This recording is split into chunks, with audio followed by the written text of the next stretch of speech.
Hey guys, it's Mitch. How's it going? Well, we're getting into the spooky season now. I kind of forgot to start off the month with some actual scary books, although we did have The Terrors of Bertie Wrightson being horribly misused on a Punisher book, as well as Daredevil experiencing kind of a dark night of the soul, suffering financial ruin, and having kind of a mental breakdown. So, I mean, more esoteric terrors to be sure. This time we're going to go a little bit simpler. We're going to look at Garth Ennis's comedy crime book, because that's appropriate, right? It is in this case. We're looking at Hitman number 13 and 14. This is the Zombie Night at the Gotham Aquarium storyline, which is just one of the best things. I don't do videos on Hitman comics too often, but it really is one of my all-time favorites. One of the things is just John McCrea's art. Once you've said what there is to say about John McCrea's art, there's not much point in talking about it panel to panel because he's like a good storyteller, but not great. He doesn't have a whole lot in terms of draftsmanship. He can do good shadows, but he doesn't usually, really. He's a good comedy artist, and that he does, like good cartoony kind of expressive figures. So videos about Hitman tend to get to be just me narrating or just reading the dialogue. The dialogue's usually the best part of a Hitman story anyway. But we'll see if we can find anything a little bit extra in here. Just before we get started, though, I need to remind you guys that the Kickstarter for Blood Force number 1 is in pre-launch. Link is in the description. Go and bookmark that because at the end of the month, you're finally going to be able to put in your pledge to get a physical copy of Blood Force number 1, as well as prints, as well as original artwork. And if we make some stretch goals, we've got another few things that we can throw in there for you. There's 4 awesome covers to pick from. I won't judge you if you pick the boob cover. It's there for a reason. And again, if we hit our goals, then the whole thing will be fully colored by Lee Calba. And it'll probably be one of the more fun books you've seen in a while, I think. So yeah, hit that link in the description, bookmark it. We want to make sure that we make this thing happen this year. All right, so let's move off of that silly book and get onto this silly book. Hitman, of course, came out of the DC Bloodlines event, which seemed like a desperation play from DC to just flood the market with new heroes and villains and hope that something would stick around longer than the event. And one thing did. Hitman. It's the story of a low-rent assassin in Gotham who accidentally gets some superpowers. He gets X-ray vision and telepathy, although Garth Ennis kind of throws those out the window as soon as he can. And just turns it into a story about a low-rent hitman with a good sense of humor and a colorful supporting cast that are, just a bunch of buddies hanging out, shooting the shit, sometimes shooting people, just kind of like guy stuff. So we might as well get right into it. We can start with the cover, I guess. It's fine. It's kind of a standard Hitman cover in that it refers to the events in the issue. Doesn't really tell us a whole lot. Pretty cool shot of Tommy shooting at something. And that's kind of it. Kind of like the nice color hold thing they've got going on inside the aquarium. And hey, that's a killer title anyway. Zombie Night at the Gotham Aquarium. That'll catch your eye. All right, so we're going to start things off on a dark and stormy night. Maybe a little bit too dark. These colors are a little bit muddy, but that's okay. We'll brighten things up eventually. So we're going to start out at Engine Peak, which is the local mad scientist research facility, because every good city needs to have one of those. We get a lab assistant stumbling into a lab and just kind of, looking for doctors, not really finding them, saying, "Oh my God." We got some corpses here, and in blood on the floor, one of the dead doctors has managed to write, "Call Monaghan." And the assistant goes, "Dr. O'Hearn," and then tears out of there. So, we got a fun, very cliche kind of start. Garth Ennis has no problem using cliches because he has a tendency to twist them in a way that's interesting and funny generally. So yeah, this is just kind of classic. We get our rainstorm and our inability to see in the darkness. So this is going to be written by Garth Ennis, John McCrea doing pencils and inks. Carla Feeney is the colorist. All right. So yeah, that first part was a bit tough to read some of it. But as you can see, things are going to brighten up from there. So let's just get into that. So from Engine Peak, we're going to cut to Tommy and his buddies hanging out in, the backyard at Noonan's. And they're playing a little bit of baseball. Ringo's acting as pitcher. Tommy's up to bat. He's not doing too well at the moment. And Nat keeps reminding him he's playing both the catcher and the umpire, naturally. And this is the stuff that I think Garth Ennis enjoys the most out of the Hitman series. Just a bunch of guys hanging out, ribbing each other and just, having a good time. Tommy finally takes a swing that connects, knocks it way up, and then Hacken goes running and gets under it. And Nat says, "Oh man, caught out by Hacken," because Hacken is the group idiot. Every good group needs an idiot, right? Only before he can catch it, Sean leans out of the window. Sean is the owner of Noonan's bar, yells for Tommy that he's got a phone call, which distracts Hacken long enough to get hit in the eye by the baseball. And Tommy just walks off as Hacken screams, saying, knew that would happen. So, again, just some fun, lighthearted stuff to start things off with. That's not a bad-looking ad. Written by Dan Abnett, Andy Lanning, and Jackson Geiss. Okay, well, Jackson Geiss will certainly make your book look a lot better. So, okay, Tommy's going to go answer the phone. So this turns out to be the assistant who found the dead doctors earlier. And there seems to be a call about a job. So we don't hear too much of the conversation. We're going to cut back to Hacken, who's still screaming about his eye. Ringo gets beeped on his pager, so he's got to take off. And given that he's in the same line of work that Tommy and Nat and Hacken are in, that means that he's got to, somebody he's got to go and kill. So yeah, everybody starts to disperse. Nat's like, I got nothing on tonight, man. You want to go see a game? And Tommy's like, yeah, we could do that. Or we could go make ourselves an easy 30 grand. So we're doing the slow lead. And, and hey, credit on John McCrae. He usually doesn't skimp too much on the backgrounds, at least on the, setting the scene kind of backgrounds. But we're doing some kind of transition and we need to establish a background for our main characters to be in. There's all sorts of good detail in here. It's kind of cartoony. So, it might not necessarily be for everybody, but it's good stuff. Not going too hard on the shadows, but it's the middle of the day. That's, kind of natural. All right, so from there, we're going to cut to inside of Noonan's bar, where Tommy and Nat are going to meet with the assistant, and they're going to get down to business. We're going to get our exposition dump. At first, the assistant here, Jackson, he isn't too sure about talking about these matters with, witnesses right behind them here. Tommy's like, Sean's cool, which means Sean used to be a hitman, so nothing to worry about there. And Sixpack just got through telling us how he spent last night with the Justice League, fighting an army of Sasha Distel clones. And Jackson goes, yes, perhaps not the most credible witness. So then he's going to launch into his spiel. So, Dr. O'Hearn was murdered last night. His killer took with him several canisters of an experimental agent and is in all likelihood preparing to release it in the vicinity of Gotham. So Jackson, therefore, is offering to pay Tommy and Nat to retrieve the agent and to terminate Dr. O'Hearn's killer as well. So, naturally, Tommy and Nat ask for a little bit more information. And Jackson's going to lay down a photo of the suspect in question. He says, this is Dr. Oswald Minute. Until recently, Dr. O'Hearn's research partner and, well, my employer. It'd be him. And while he's showing off the photo, a little bit of writing at the bottom here says property of Project Wormwood. And naturally, they've got to ask about that. No reason to put it in the comic if nobody's going to ask about it. Jackson's like, oh, you weren't supposed to see that? And he's like, well, we have now, so let's hear it. And Jackson keeps kind of vacillating. He's like, well, do you really need to know this to just off the guy? And Tommy and Nat aren't really kind of taking that bullshit. Kind of make it clear that if they don't know what they're walking into, they're not walking into it. So, from the top, let's go.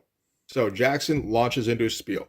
Tells him, I'm an assistant at Injun Peak. Lots of secret stuff happens out there, mostly with Pentagon funding. Project Wormwood was our most ambitious work to date. Doctors Minute and O'Hearn were trying to develop a gaseous agent with definite military potential. They had a massive government grant. If it had worked out, the Army contract would have kept us in research funds forever. And this is familiar ground for Garth Ennis, Black Book government stuff, particularly in Hitman. It happens an awful lot in Hitman, where the government is funding something that, most people in the government have no idea about, just, a couple of people here and there. And it turns into something awful, and then Tommy and Nat and their buddies have to go and clean up the mess. I think it's safe to say Garth Ennis doesn't trust too many governments too much. I might be reading into that a little bit too much, though. The thing, of course, is that Garth Ennis has just a particular way of writing dialogue where it's believable and comes out natural. There's no stiltedness to it. There's never any feeling like, that there's a script involved. It just sounds like people talking. So, we developed a nerve agent that would work on the body after death. It restarted certain motor functions from inside the brain. The cadaver would animate. The military loved the idea. Your army got wiped out, no problem. Spray them with this stuff and you get them right back up again. And they're like, you're talking about zombies. And Jackson is like, kinda. Yeah, I guess I am. We discovered that only the recently deceased were affected. Muscle decay or tissue removal for embalming purposes, these would effectively render the body useless. We also discovered certain problems, both with the stability of the subject, so it's animated, and with control. So, they turned into flesh-eating zombies. And he says, and that's what sank us. The army wouldn't pay for troops who went crazy for flesh, any flesh, the instant they woke up. We exhausted our grant, couldn't refine the gas any further. Minute took it badly. He kept muttering about taking the Wormwood agent out of the lab, give the military demonstration they couldn't afford to ignore. A big demonstration. And Dr. O'Hearn and I had some very scary ideas about what he meant. The two of them argued all the time. Last night I heard them screaming at each other, then the shot. Dr. O'Hearn was dead, Dr. Minute and all the samples were gone. O'Hearn had siphoned a little slush fund out of the grant money, just in case extreme memories became necessary. I suppose he had your phone number for the same reason. So that slush money is going to be what's funding the assassination of Dr. Minute. So now they start working through it, which is always a fun part of Hitman, where people just start brainstorming. You don't always see that, and it's done, again, in a particularly natural, usually pretty fun way.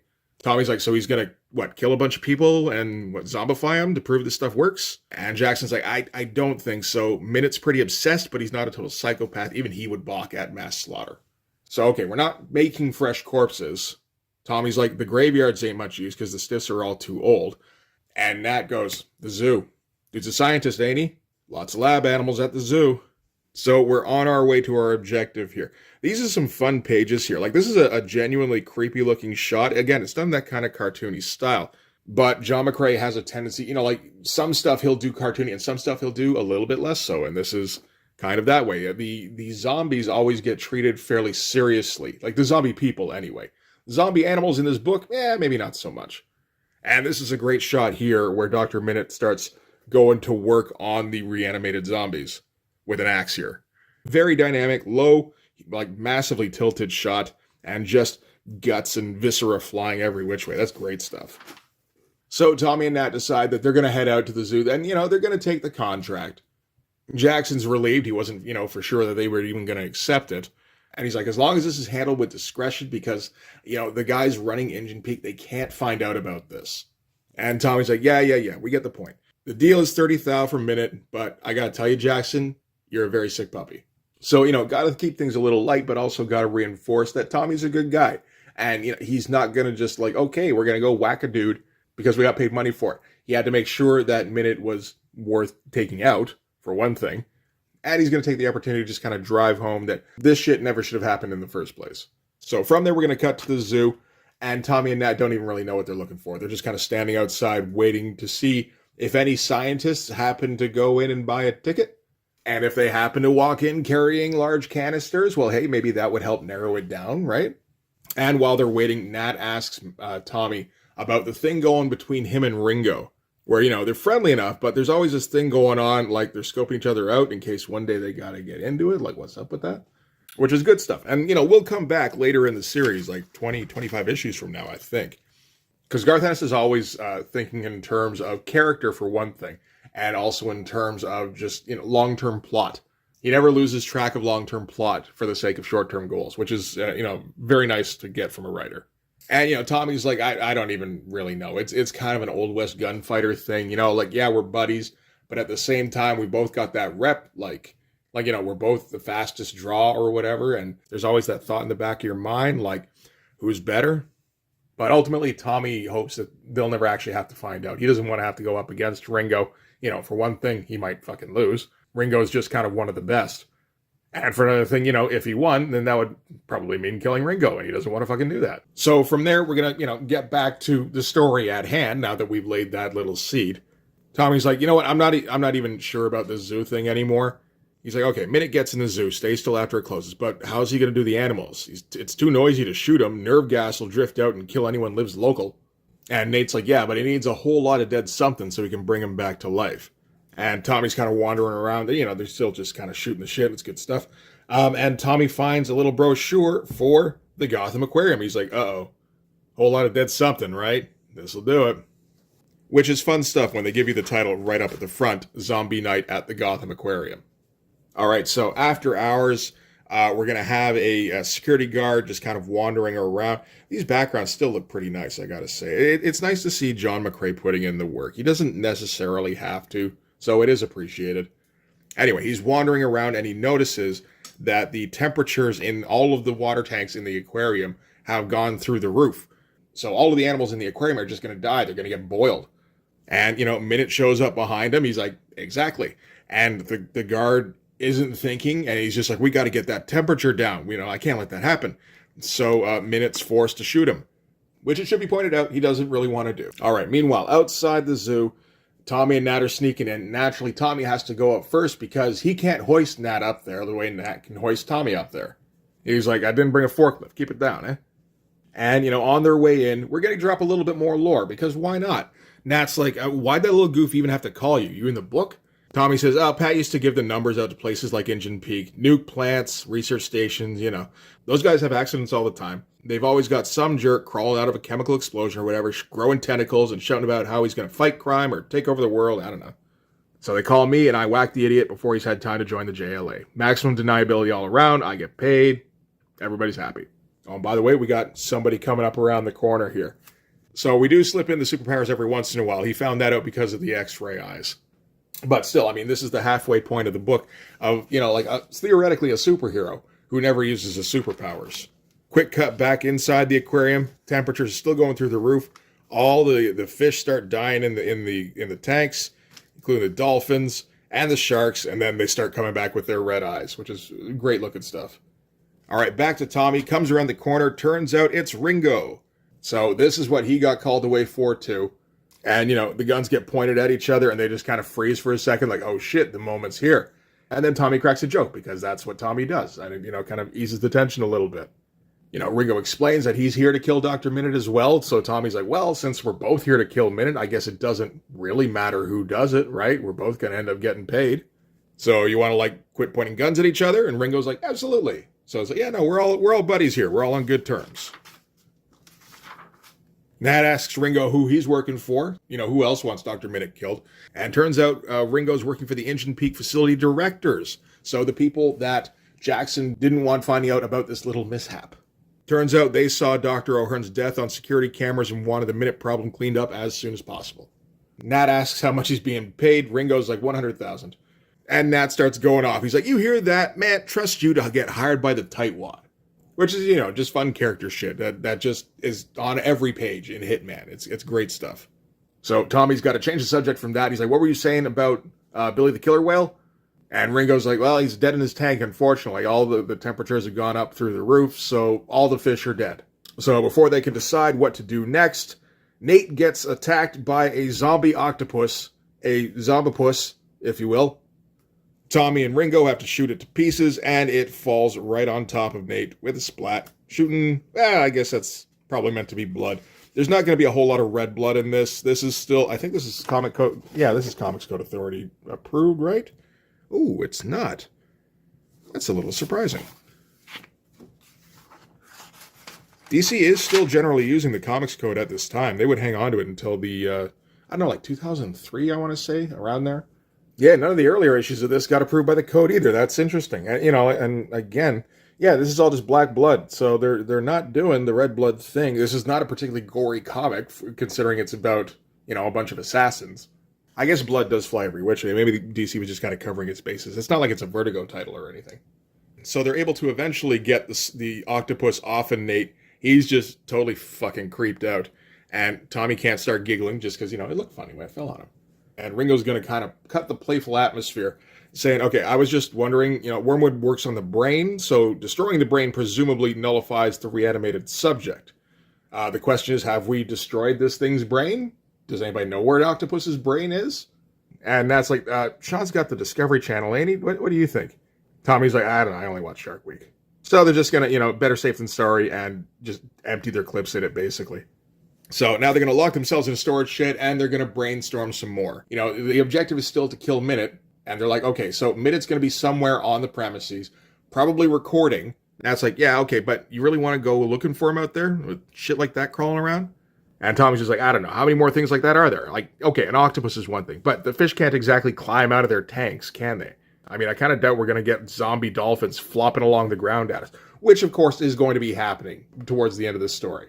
But before they get any further, all of a sudden, a chainsaw starts cutting into the shed. Just cutting a little doorway here. And nobody even really bothers moving. Nate's like, that's hacking, isn't it? And Ringo's like, did I ever tell you he once shot himself in the foot? Tommy goes, hard to believe he's that good of a shot. They're all assassins anyway. Nobody's going to panic in this situation regardless. And as soon as they realize what the deal was, just like, oh, for Christ's sake. So yeah, Hacken wanted to make a big entrance, so he cut himself a hole in the wall. Probably took a couple of minutes. And once he realizes who's inside, and he's like, "Oh, sorry, Matt.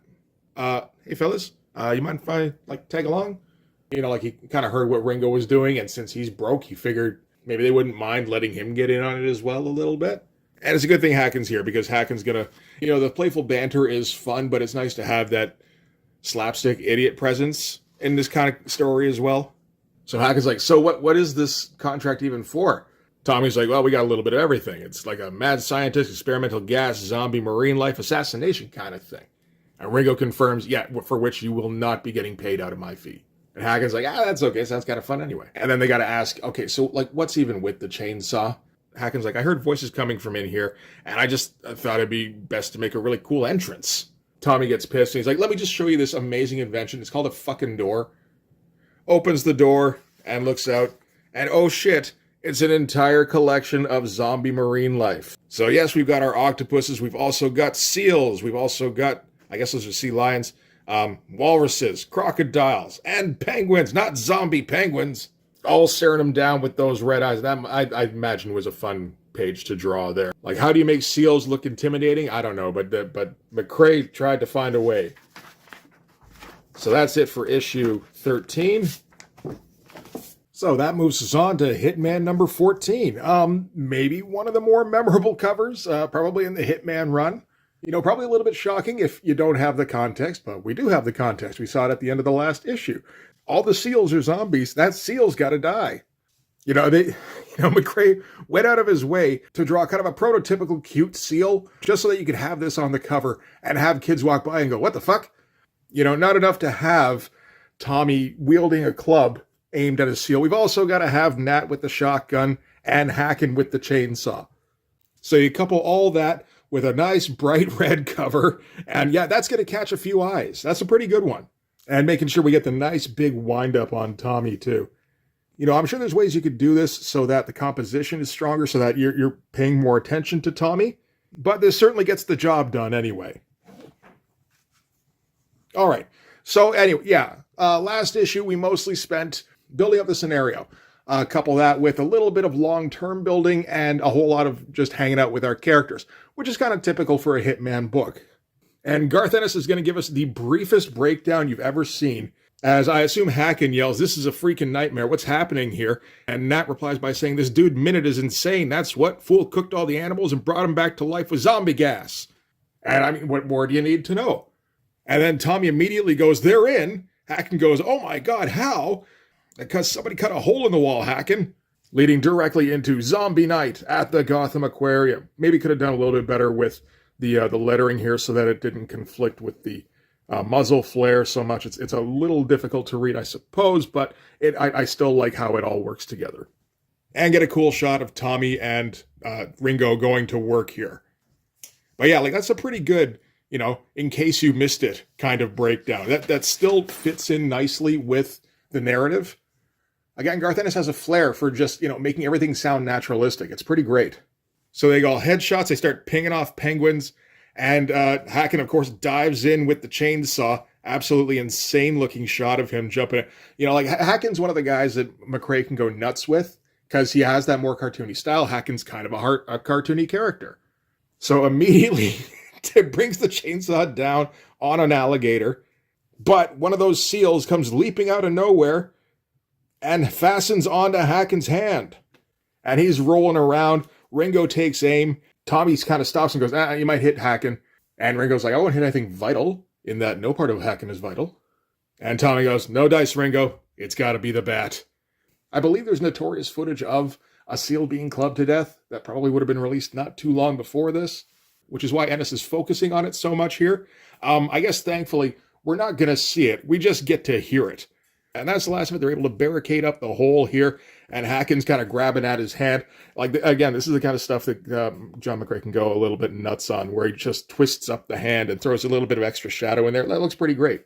And he's like, "I got bit. It'll infect me like in all the movies. I'm going to die and come back as a freaking zombie." And he goes, "Only one way. Monaghan, you got to cut my hand off with the chainsaw." So we're going full Evil Dead 2 here. He's like, "I'm not cutting your hand off. We don't even know if it's going to infect you." Hacken's like, "It will. I've seen it in Dawn of the Dead." They'll go in my arm and into my brain, and I'll be dead, but still alive. Please, Tommy. And Ringo's like, you know what? He's right. Better safe than sorry. He just, no hesitation, picks up the chainsaw. Again, we're not going to see it. This may not be. I'm going to guess this wasn't Comics Code approved. Probably not with that cover. But they're still not going whole hog with it. And we just hear off camera Hacken screaming. And then you see him like tying off the stump here. Just, argh. So, okay, now that they've been able to barricade themselves in, they're going to try and take stock of the situation. Again, there's a lot of taking stock, but they're all assassins. They're used to preparing, apart from Hacken. Tommy's like, okay, so what do we have for weapons? And that's like, same as you, man. I got a couple knives. I got a couple grenades. And Ringo says, yeah, me too. Bad places to get caught without an M60, number one. Bad places to get caught without an M60 is going to come back as a recurring joke. And that's like, I got to admit that Hacken's one hardcore dude. Most anybody else would have died of shock straight away.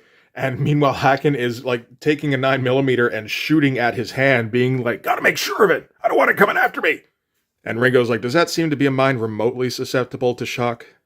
So we're already just kicking this off. Again, with the way that the last issue kind of slow built, this one's already turning into just a complete schlockfest, which is fantastic.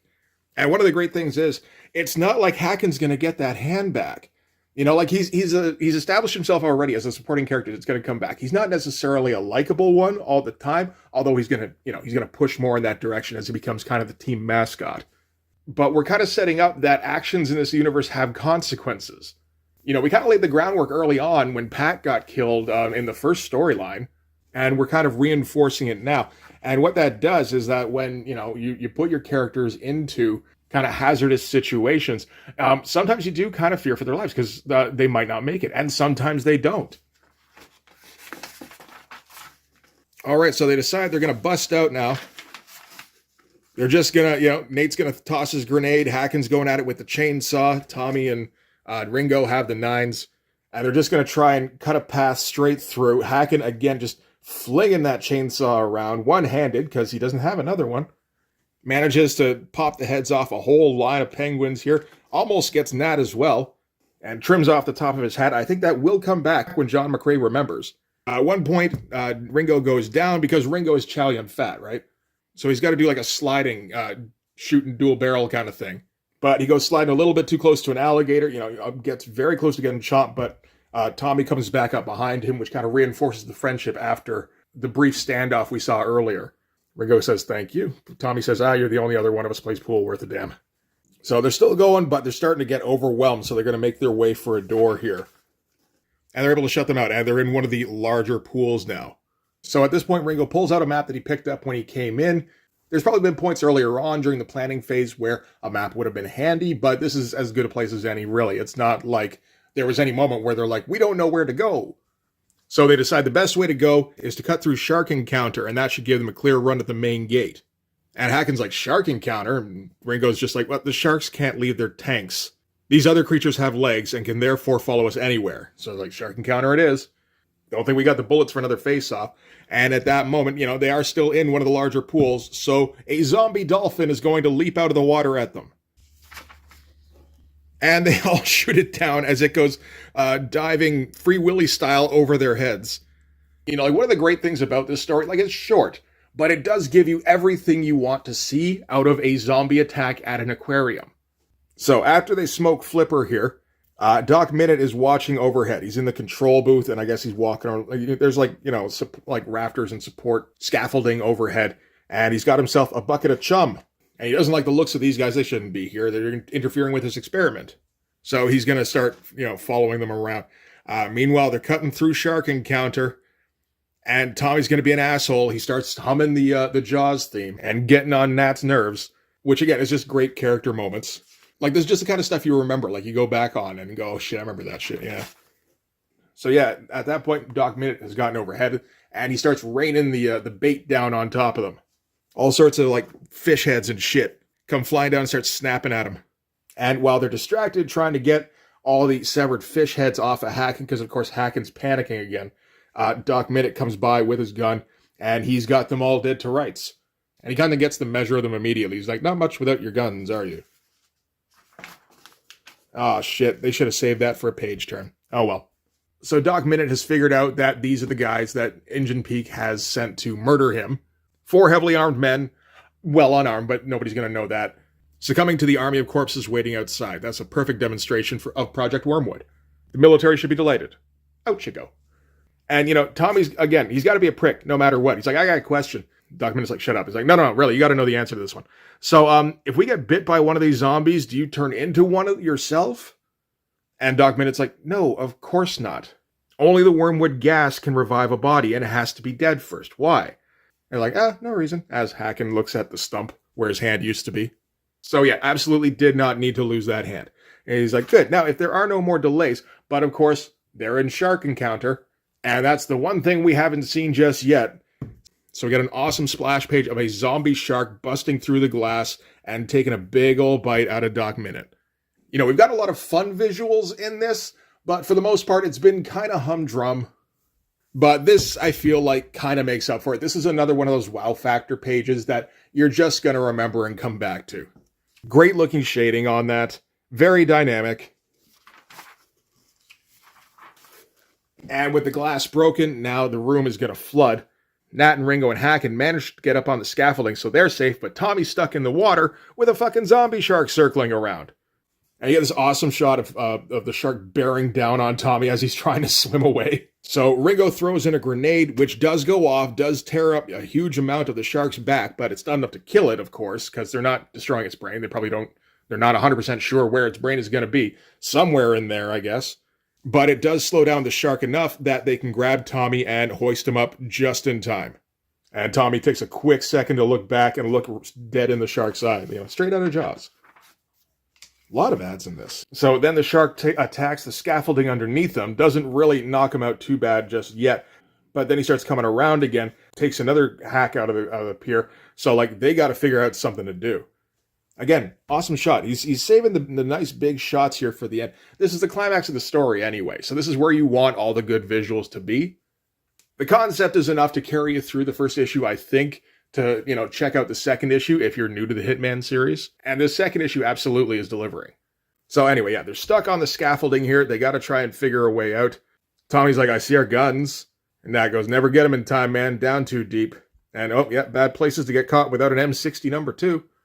But Tommy still has that 44 Magnum that I think he took off a chump back in Demon Annual number 2 in his first appearance. Which it probably would have been good to mention at some point, but it does come up fairly often. So just whenever Tommy brings out the 44 Magnum, you go, oh yeah, he does have that, doesn't he? So Tommy levels the gun. Hacken's like, what the fuck are you doing? It's down there. You should be aiming at the shark, but he's not going to do that. He's going to aim at the bar that's holding the door closed for the exit. So with all the water in here, that immediately pushes them open, and that's going to drain out the room. So that's all right now. Of course, by opening the doors, all the critters that were locked out, now they can come in after the guys. And everybody's pointing this out. Meanwhile, Tommy's like, thanks for saving our asses, Tommy. That's okay, boys. So with all the critters flooding in, the water level is rapidly declining.